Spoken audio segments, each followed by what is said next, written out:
Hey guys, thanks for joining me again on Zen Family Projects. And today, I'll be working on this. This is our girl's ride-on car. And the battery that it came with was pretty bad. So I'm going to upgrade the battery and give it some more power.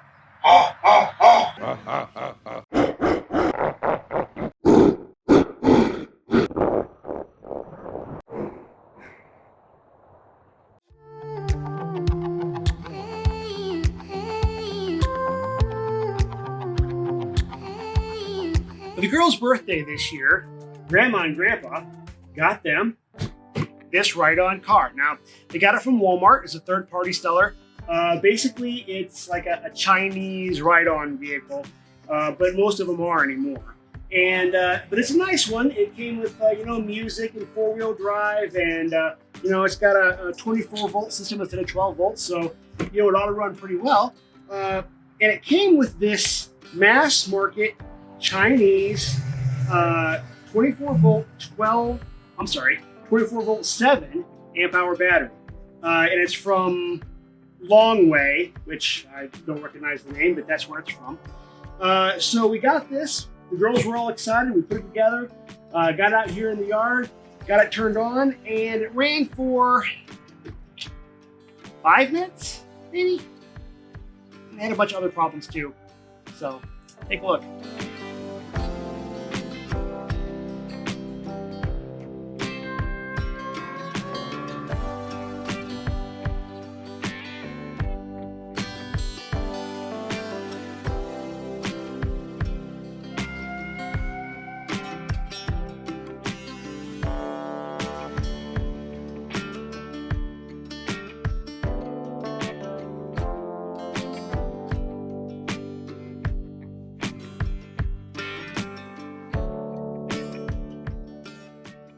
Anyway, luckily the seller on Walmart, the third-party seller, did right by our family and just refunded us the entire amount for this vehicle. So the entire purchase price, and they let us keep it. I guess that was just easier for them than trying to figure out what went wrong with the battery, or we charged it correctly with everything we were supposed to do, and it just didn't work kind of out of the box. So rather than try to deal with all of that, they just decided to make us happy, gave us our money back, which that's great, right? So what that let me do was spend all of that money on a brand new battery. So I went out and I got a battery from Aegis Battery. Now, they're not sponsoring this video. They're not giving me any money or anything for this. They just happen to be about the best option that I could find out there. And what I got was a 24 volt lithium-ion 12 amp hour battery.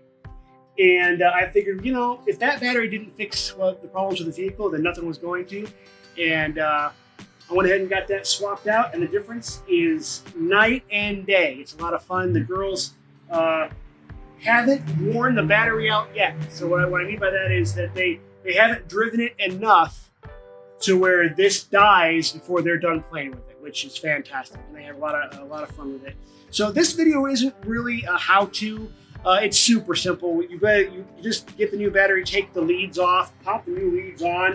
You have to do some modification here for the power plug where you do the charging, but I mean, it's super simple. So this isn't like a how-to. It's just sort of something that I did. I thought it was kind of interesting. So what I'm going to do is I'm going to kick you now back to past Ed, where I actually did this change, and kind of let you see the results. I think they speak for themselves. So anyway, it's a lot of fun. If you've got a ride-on vehicle with an aging battery, or you've got one that doesn't really have enough power for you, or anything like that, that's upgrading the battery is a good option. Now, the one that I put in here is expensive. It's like the same price as this vehicle. So because the seller was nice and gave us all the money back, I was able to do this really cool upgrade, and I really appreciate that. So, if you want to spend that kind of money, man, people spend a bunch of money on these things. There's like a whole internet subculture on ride-on vehicle upgrades. It's kind of crazy. But in any case, this is the battery change. So again, take it away, past Ed. Here you can see the Aegis 24v 12 amp hour battery I bought, along with the charger, which was sold separately. This charger's nice because it has a status light, unlike the one that came with the car. Taking the old battery out is pretty simple. Just remove a few screws, take off the seats, and remove some bits and bobs that hold the wires down inside the compartment.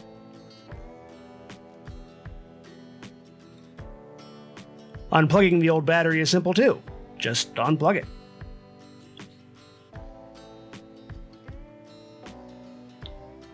Here's a shot of the old long-way 24v 7 amp hour battery that came with the car. Now, I didn't set it on the camera, but you can see the size difference between the two. The newer battery is much smaller. It's also quite a bit lighter.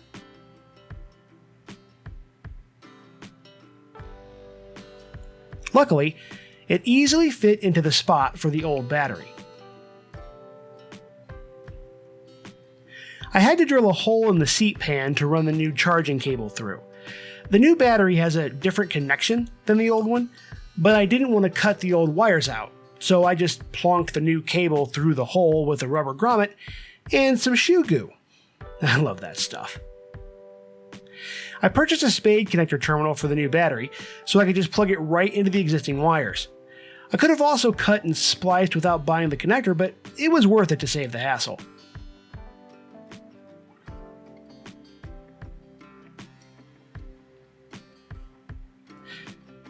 I made sure to use some shrink tubing where I connected the spade terminals to the existing wiring.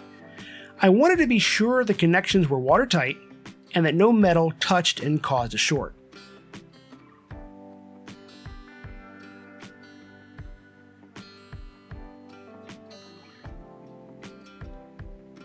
The girls were great helpers here.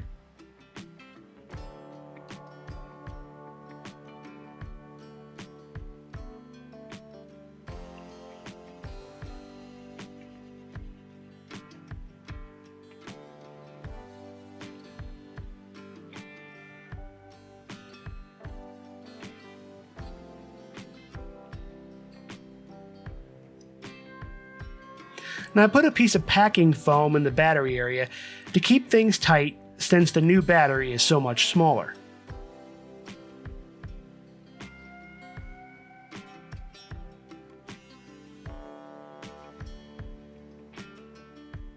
And it's always nice to have some extra hands.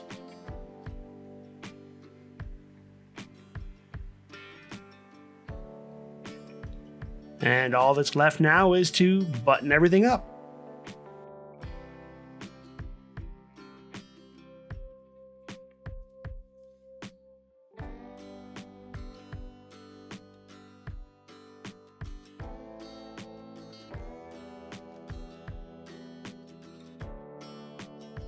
Okay, girls, you ready?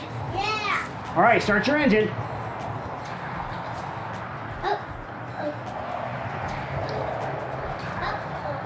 Make sure the button's pushed down. There you go. All right, hit the gas. Oh, how about that? Ready? Don't hit the gas yet. Take your first gas. Okay, now.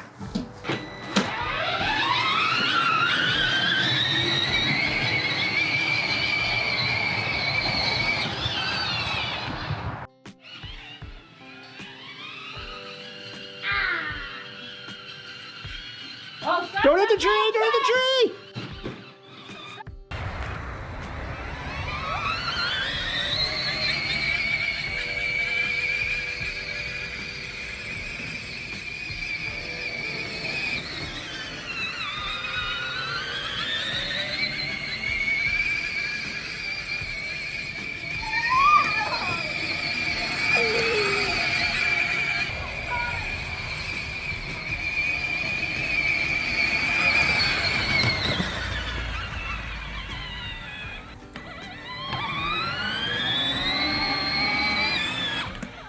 Clearly, what I need now is a way to add some extra traction.